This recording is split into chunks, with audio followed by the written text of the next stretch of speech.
Kembali lagi di Cerita Cinta Channel. Jangan lupa like, comment, and subscribe ya. Terima kasih. Malam hari, Sena menunggu kedatangan Hanan. Setelah pergi tadi hingga saat ini jam 8 malam, Hanan belum memberikannya kabar. Sena tidak tahu jika saat ini Hanan sedang berkumpul dengan semua keluarganya. Hanan dan Laura, Hanaf dan Nadia juga beserta kedua anaknya, Axel dan Aska, sedang berkumpul di rumah sang ibu Maryam, makan malam rutin yang mereka lakukan setiap 1 bulan sekali. Melihat Laura dan Hanaf yang seolah tidak saling kenal, buat Hanan muak sendiri. Dia bertahan di sini hanya karena sang ibu, juga iparnya yang selalu teraniaya memiliki suami pengkhianat. Makan malam itu terasa hangat hanya karena ada Nadia dan Maryam. Andaikan kedua wanita itu tak ada, pastilah makan malam ini akan terasa dingin dan membosankan. "Bagaimana persiapan ulang tahun perusahaannya, Han? Sudah beres?" tanya Maryam pada Hanaf. Hanan yang mendengar itu memutar bola matanya malas. Kenapa pula sang ibu memanggilnya dan Hanaf dengan sebutan yang sama? "Sudah, Mah, tinggal tunggu hari H, seminggu lagi. Mama harus datang. Aku akan meminta supir untuk menjemput," jawab Hanaf. Kini mereka semua sudah duduk di ruang keluarga setelah selesai makan malam. "Tidak usahlah, Mama gampang lelah ikut acara-acara seperti itu. Laura juga tidak usah datang, hamilmu kan sudah tinggal menunggu hari," ucap Maryam seraya melirik Laura, menantu keduanya. Mendengar itu, Laura berdecak kecil. Jika sudah seperti ini, Hanan pasti tidak akan mengizinkannya untuk ikut. Cukup lama mereka saling berbincang hingga jam 10 malam. Mereka semua memutuskan untuk pulang. "Tunggulah di mobil, ada yang ingin aku bicarakan dengan Mama," titah Hanan pada sang istri. Tak ingin berdebat, Laura pun hanya menurut.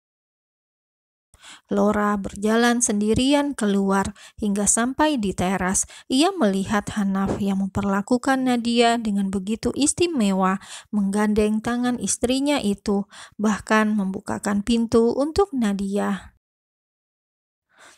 Laura berdecak, memandang benci pada Nadia.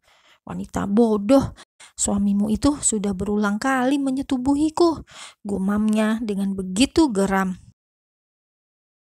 "Setelah anak sialan ini lahir, kupastikan Hanaf akan kembali bersamaku," ucapnya setelah melihat mobil Hanaf menjauh.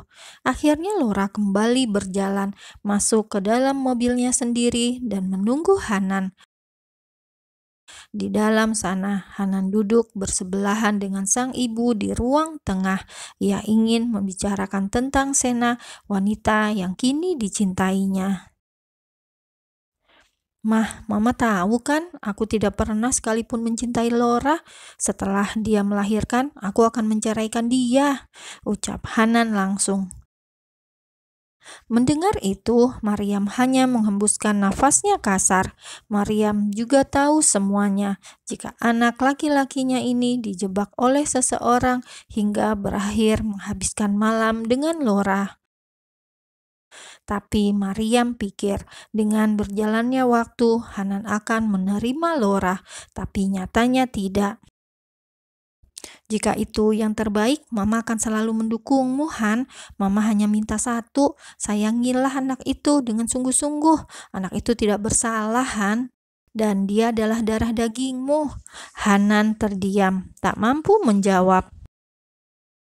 "Jika setelah bercerai dan Laura tidak mau merawat anak kalian, ambillah, biar Mama yang akan merawatnya," ucap Maryam, dan lagi-lagi Hanan hanya terdiam. Sejenak hanya ada keheningan di antara keduanya. "Apa kamu masih mencintai Airin?" tanya Maryam seraya mengelus bahu sang anak. "Tidak, Mah, aku sudah mencintai wanita lain," jawab Hanan seraya memperlihatkan senyumnya. Wajah Sena terbayang. Mendengar itu, Maryam mengernyit bingung. Ia pikir Hanan begitu cinta mati dengan Airin. "Kok bisa?" tanya Maryam lagi, tidak percaya. Hanan tersenyum lalu menceritakan semuanya. Dulu Hanan sudah menjelaskan semua yang terjadi pada kekasihnya itu, tapi Airin memutuskan untuk tetap tidak mempercayainya. Airin pergi setelah susah payah Hanan mencegah. Kini di antara keduanya sudah benar-benar selesai. Hanan pun merasa tak ada yang perlu diselesaikan lagi dengan wanita berlesung pipi itu. "Lalu, siapa wanita yang kamu katakan tadi?" "Sena," jawab Hanan langsung. "Dia masih kecil, karyawan di Extra Food. Saat aku mengajaknya untuk menemui Mama, jangan katakan jika kita ini adalah pemilik perusahaan itu. Jangan juga katakan jika aku sudah menikah," timpal Hanan lagi menuntut. "Kenapa?" tanya Maryam heran. Anaknya ini ada-ada saja. "Terlalu rumit untuk dipahami Sena. Biar dia tahu setelah semuanya selesai," jelas Hanan dengan yakin, dan Maryam hanya bisa mengangguk. Asalkan anaknya bahagia, ia pun ikut merasa bahagia pula. Selesai dengan sang ibu, Hanan memutuskan untuk pulang. Ia berlari menuju mobilnya. Melihat Hanan yang berlari itu, Laura tersenyum sumringah, merasa bahagia karena Hanan mencemaskan dirinya, tak ingin membuatnya menunggu lebih lama. Dengan tergesa, Hanan segera masuk ke dalam mobilnya dan duduk di kursi kemudi. Ia tak peduli pada wajah Laura yang tersenyum lebar menatap ke arahnya.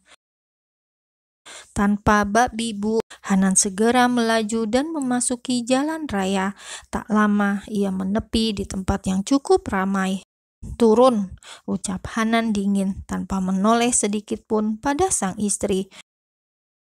Mendengar itu, Laura ternganga, tidak menyangka kata-kata itu keluar dengan begitu gampangnya. "Jangan bercanda kamu, Mas. Aku tidak mau," jawab Laura kesal. Ia menatap kesal pada sang suami. "Turunlah atau ku blokir semua kartu-kartumu," ancam Hanan geram. Bersama Laura hanya menghabiskan waktunya saja. Ia ingin segera menemui Sena. Hanan yakin Sena masih menunggunya, ingin menghubungi, namun daya ponselnya habis. "Kamu benar-benar jahat, Mas," geram Laura lalu turun dengan kasar. Wanita hamil besar ini berdiri di pinggir jalan untuk mencari taksi, sementara mobil sang suami sudah melesat jauh entah kemana. "Cih, mau kemana kamu? Jalangmu itu sudah jadi buruk rupa," kesal Laura. Ia menghentakkan kakinya, meluapkan amarah. Jam 11 malam, Hanan sampai di apartemen. Sebagian lampu sudah mati, menandakan sang pemilik sudah beristirahat. Tanpa mengulur waktu, Hanan langsung menuju kamar, membuka secara perlahan pintu yang tak terkunci itu. Dilihatnya Sena yang tertidur dengan meringkuk. Tersenyum, Hanan lalu mengganti bajunya sendiri, mencuci muka, lalu ikut berbaring di sebelah sang kekasih. Ia mendekat dan memeluk Sena dari belakang. "Sayang," panggil Hanan pelan. Kupikir sayang tidak akan pulang," jawab Sena. Ia sudah terbangun semenjak Hanan berada di dalam kamar mandi tadi. Gemericik air itu mengganggu tidurnya. "Besok kita temui mamaku," jawab Hanan tidak nyambung. Mendengar itu, Sena tersenyum seraya membuka matanya, tapi masih betah membelakangi sang kekasih. "Benarkah?" tanya Sena memastikan. "Iya," jawab Hanan singkat. "Aku mencintaimu," ucap Hanan, dan Sena membalas dengan kalimat yang sama. "Aku mencintaimu."